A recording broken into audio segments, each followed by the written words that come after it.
Hey guys, before I begin with this video, as you read for today's title, this is not a brand deal for WWE whatsoever, but I want to show you guys my new t-shirt that I got from the WWEshop.com, and it was only $20, and as you can see, it says property of WWE, and guys, let me tell you, I always wanted a shirt that says property of WWE, and then ever since I heard about this WWE Performance Center, and as you can see, there's the other wrestlers.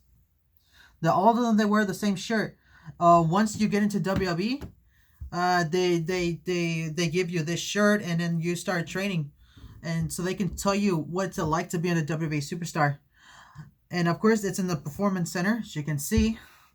It's located in Miami. Now, other than that, about how to get into WWE, I have no idea. But anyways, I'm feel satisfied with this shirt. Hopefully, comment down below if you guys like my shirt or not. As you can see. Now, anyway, enough of me bragging. Let's get into this video. Good morning, people. What's poppin'? And welcome to Season 1, Episode 2 of Spidermonth. Alright. Now, as you remember, the first episode that I did, that was about if I could be Spider-Man for one day, which Spider-Man version would I love to be? And of course, I said Tobey Maguire, and only because he's the one who started it all. He's the GOAT. But now let's talk about the villains, shall we? Okay, so on the recent movie Spider-Man No Way Home, the other villains who betrayed their roles, obviously, they came back, and then we have the Green Goblin, played by William Dafoe. We have Alfred Molina,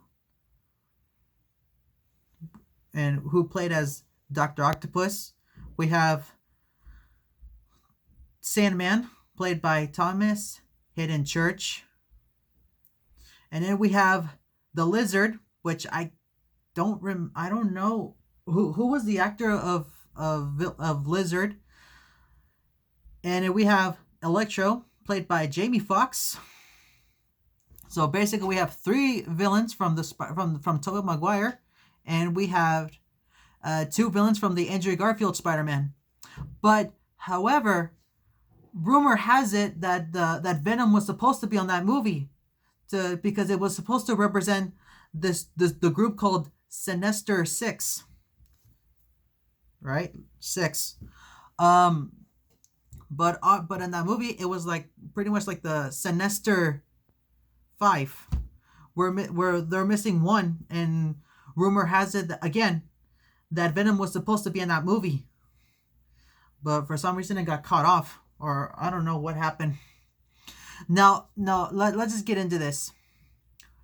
If I could be a villain for one day, who would I love to be? That's a good question. You know what? I'm gonna have to say Dr. Octopus, and I'll tell you guys why I'd rather choose Dr. Octopus. Because I would really like to know, how does it feel to have four mechanical arms attached to your back? How do you sleep with those mechanical arms? And how do you eat with them? Like, does it feel like two tentacles just lifting you up while you're sleeping like this? Or how do you or you have to sleep like this when you're back towards the ceiling? And I would really like to know what, like, the full use of the four mechanical arms realistically. And that would be so interesting, just to have, like, just because Dr. Octopus, if you guys don't know who Dr. Octopus is, okay, so basically Dr. Octopus was a brilliant scientist whose real name is Dr. Otto Octavius. And on the movie of Spider-Man 2, which came out back in 2004, which was like 17 years by now, or 17 years ago. He was a brilliant scientist, and he happens to be a really good friend of Dr. Connors. And then he has a wife named Rosie, who later on he loses, while trying to fight off the machine, which is called the power of the sun of the palm of his hand. So what he did on that machine here is to create a protectoral sun, providing power for everyone, for the whole city of New York. But it turns out to be a disaster.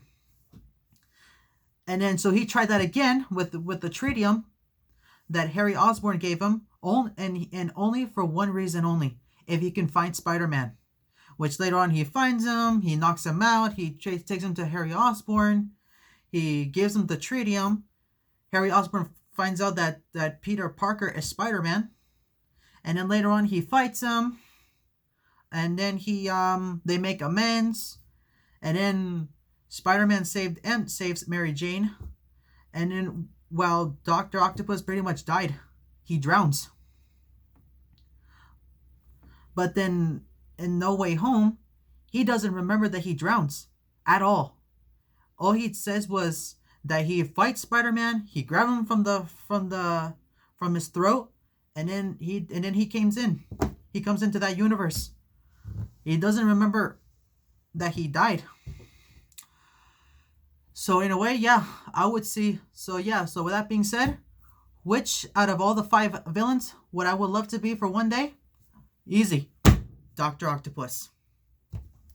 And that's pretty much it, you guys. Smash the subscribe button, turn your post notifications on. Stay tuned for episode 3 of Spider-Month, and I'll see you on the next one.